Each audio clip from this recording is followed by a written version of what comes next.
Hello everyone, this is Ninja Girl Sakura One here, back with another Sailor Moon Crystal episode review. Today we of course had Act 15, Infiltration, Sailor Mars. And I really enjoyed this episode a lot. First, Toei gets an A+, because I actually did change up the opening sequence. Not the opening song, but the opening sequence, which I expected them to do, but I wasn't positive, so I'm glad they did. We got to see more Chibiusa, which I always enjoy. Of course, the gun she pulled out in the last episode was nothing but a toy. It always was. It was in the manga and the 90s anime, so she was never going to hurt Usagi, of course. We got to see the new enemies, the Black Moon Clan. We got to see Prince Demando, Saphir, Rubius, and Esmeralda. That was awesome. We actually got to see their promotional art before this episode came out. But we got to see something else that I did not expect to see yet. We got to see the Akiyashi sisters. We got to see Calaveras. We got to see Koan, Pet, and I forget the one that has the white hair with the braids. I cannot remember her name for the life of me right now for some reason. She's Sailor Mercury's outfit. But yeah, we got to see her, and we got to see and hear Wise Man on top of that, which I didn't expect to see him quite yet, but awesome nonetheless. He did sound quite as evil and mysterious and cunning as he did in the original, but he still sounded pretty good, and perhaps as the story goes on, he will sound more evil and whatnot, so I'm not going to complain about that, really. We got to see Chibiusa use Lunapi again to hypnotize the Sakino family, which was very funny, and once again brings back memories of the 90s anime, so that was fun. We of course get to see that because of all this, Usagi does not trust Chibiusa. And actually before that we got to see, because Chibiusa ran off after pulling that toy gun on Usagi, we got to see that she and Mamoru, once they found her, they had some kind of mental connection, sort of. When he held her hand, she saw a vision. Interesting. Why that is, we'll find out as the story goes on. But yeah, so since Usagi doesn't trust Chibiusa, we do get to see some bickering too, which is funny. They didn't bicker quite as intensely as they did in the 90s anime, but this is the first full episode with her, so we might get some more hilarity with that later.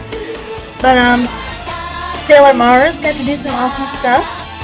She got to participate in the school fair at her school. Remember, she goes to a different school than the other Sailor soldiers.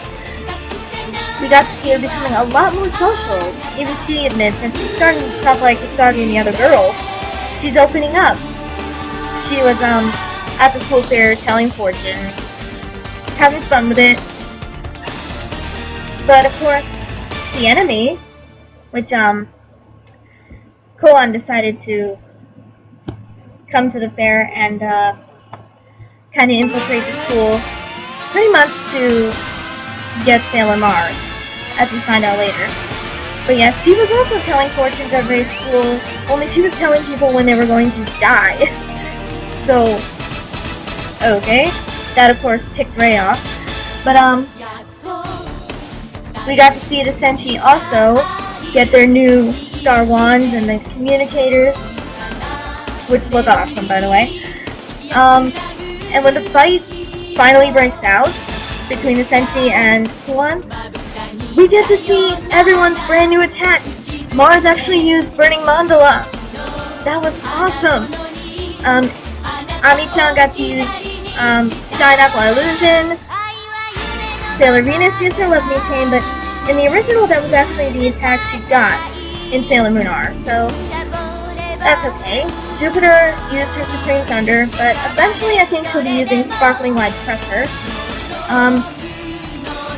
Usagi finally got her cutie Moon Rod, and she is Moon Princess Halation, which was awesome. And And something else I noticed, Chibiusa saw the Senshi transform. She was watching from the shadows. That did not happen for a long time in the original anime, I think. If I remember right. But, whatever. So she kinda now knows. And something I noticed also about Chibiusa, she was shy in the original anime, but she's actually seemed a little more shy and very quiet and reserved, and she's reluctant to kind of trust the people around her for the moment. But I'm pretty sure she'll open up soon. She of course trusts Mamoru, but anyway, this episode was great. There was so much new stuff. We got to see the old attacks in Sailor Moon R in a whole new way. It was just one great, awesome episode. I loved it. I highly recommend watching it. I really do. So awesome. So yeah, that's my thoughts on the episode. I enjoyed it. I thought it was pretty well done. I didn't notice any animation errors, but that may be because I was enjoying the episode too much. But anyway, yeah. Before I forget to mention it, I also want to remind you guys, Sailor Moon Season 1, Part 2 comes out, I think, next week for the Viz Media stuff. Make sure you pick it up. Very good. I've actually watched it online, most of it already. So, very good. And I really hope they announce their cast for Sailor Moon R soon. I really do, but anyway. I'm sure they will soon enough. But once again, that's my thoughts on this episode of Sailor Moon Crystal. I enjoyed it. And I will see you guys in 2 weeks for Act 16. Which, it seems like something bad's going to happen to Miss Ami. Oh boy. Well, we'll see what that is when that episode comes out.